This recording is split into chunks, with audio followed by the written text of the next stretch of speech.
got a phone call from Mr. Rienzo at Georgetown and asking if I was interested in going to Georgetown and be the head track and field coach for men and women. And I said, "Wow, unbelievable!" And sitting down and talking to my wife, Robbie. Tough decision leaving Jersey. Been there for many, many years, Jersey and New York and so forth.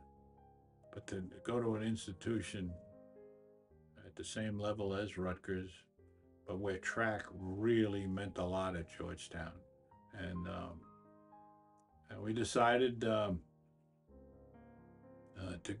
go to Georgetown in 1983. Bought a home in Fairfax, Virginia, and was unbelievably happy with the way that track was treated financially. Full scholarships, 12.6, and also women's scholarships. Um, I think we had about 14 or 15 then. With GAGS taking over the helm at Georgetown, he now had the scholarships and resources to take his coaching and athletes to the next level. He would put together a great coaching staff during his tenure. I just want to go over my staff. Pan Fanaritis was coaching the women. I was coaching the men. Ron Helmer, I brought him in, high school coach out of Northern Virginia. Dave Davis, another high school coach out of Northern Virginia, helped us. Mike McGuire, Ray Humphrey, after his jumping career, helped me. Jimmy Hopkins, Andrew Valmont, 44, 45-point leadoff leg Olympian. He came to help for a year or two, and now he's at Maryland as a head coach. Ed Rice, Harold Conley, Hank Bradley, and Danny Ireland. Hank coached the high jump, did a great job, and Danny was in the distance events. And Danny, I'm very, very proud of right now, is the head coach at Columbia University. Very, very good coach, and I'm very happy that he's doing very well. Having that great coaching staff allowed GAGS to recruit and build teams how he saw fit. His formula was simple: bring in talent in all event areas and build a full team. This is a difficult model for some, but GAG's relentless approach to coaching and recruiting allowed Georgetown to shine under this model. I believe in having a full team. A steeplechaser is just as important as a middle distance runner. But also, I really, really believe in the field events. And we had a hammer cage at Georgetown, and I recruited a young man out of Rhode Island by the name of Peter Sear. He was fantastic hammer thrower out of Rhode Island. I went up to watch him, and he had his sneakers on. He didn't have track hammer shoes, and watched him throw. And he had tremendous throws in the state meet. And one throw was out of bounds and hit a farmhouse on the side of it. So he came to Georgetown. I was trying to coach him, and then I met a man by the name of Ed Rice at Episcopal High School. And he was a thrower when he was a kid in college. And he helped me coach him, Peter. I recruited a great high school thrower out of California by the name of Kevin McMahon.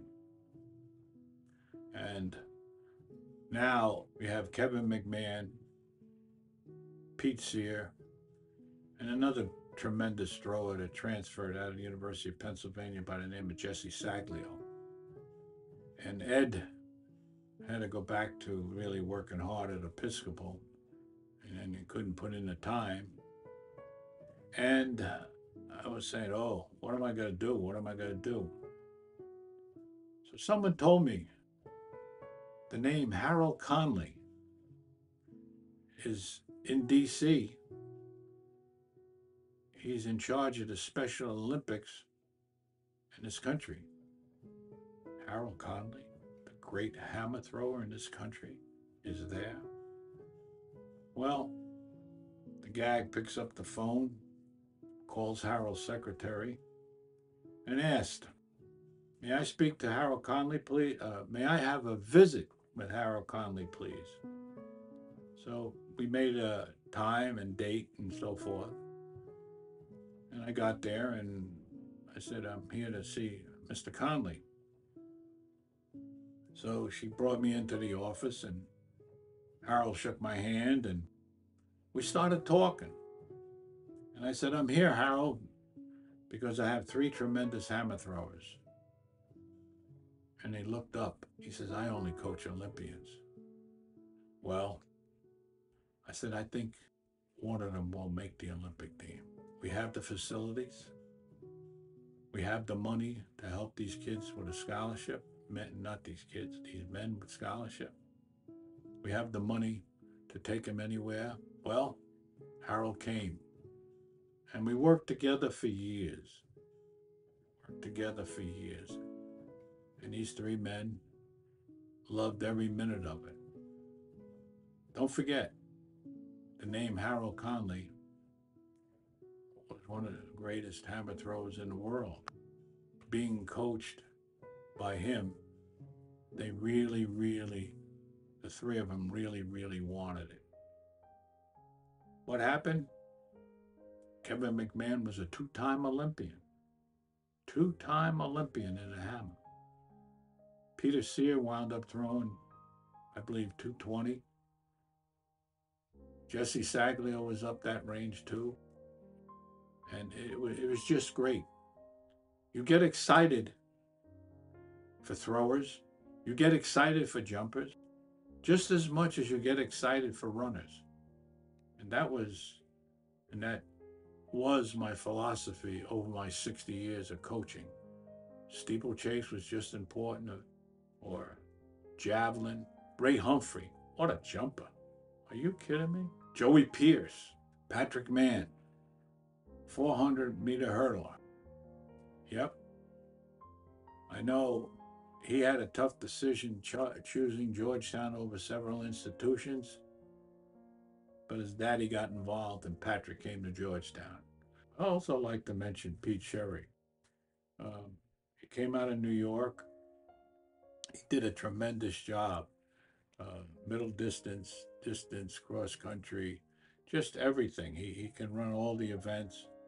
But the main thing, he was a really loyal Georgetown athlete and student. Wonderful man. The spirit of Pete really reflected on other athletes. And all of these men really did a tremendous job academically and athletically. GAGS recruited hard and was building great teams, but it was one athlete in particular that came to Georgetown that he never would have expected when he took the job back in 1983. I was very fortunate one day to get a phone call from Amy Mullins. Amy was a student at George Washington University, and she called me up and said that she would want to be coached by me. This was in the fall. I said, "I can't coach you, Amy. You're a student at George Washington. I can't coach you." She said, "Well, can I come over and you can watch me run?" And I said, "Sure, come on over tomorrow morning. We'll go up to the track," which was on top of Yates Fieldhouse at Georgetown. So she shows up and takes off the sweatpants, and I looked at the legs, and the legs were prosthetics. And I said, "Wow." She said, "Well, I want to be a runner. I want to be an Olympian." my prosthetics. So I said, well, I just can't coach you. So she decides over a period of time during the fall that she wants to transfer to Georgetown. Georgetown took her in January, and she became a member of our track team. And she worked very, very hard. She was one of the first. She had wooden prosthetics. She was one of the first to get the metal prosthetics, the new kind. So she was a member of the team. So we go to the Big East Championships up in Villanova. She's entered in 100 and 200. And she runs the 200. Great. Comes into the stands and says, Coach, I can't run 100. My prosthetics are slipping off. I said, well, get them fixed because you're running 100. And she said, I just can't. I can't. I said, well, if you don't run 100, you give back your meal money. So she ran 100 and come back. She was all smiles and so forth. Amy right now has done a great job in her career. She's been all over the world, talking and so forth. I haven't seen her. We haven't spoken in a while. But it was really nice, great, that she competed with a Georgetown shirt on and made the Olympic team, Paralympics. Again, another story of a young athlete academically and athletically that I had the opportunity to coach. Gags got what he wanted with his teams at Georgetown. Great athletes in all events on the track, as well as the field events. But it would be the middle distance and distance events where Georgetown would be known on a national level. They knew when they came to Georgetown that I wanted and they wanted to be champions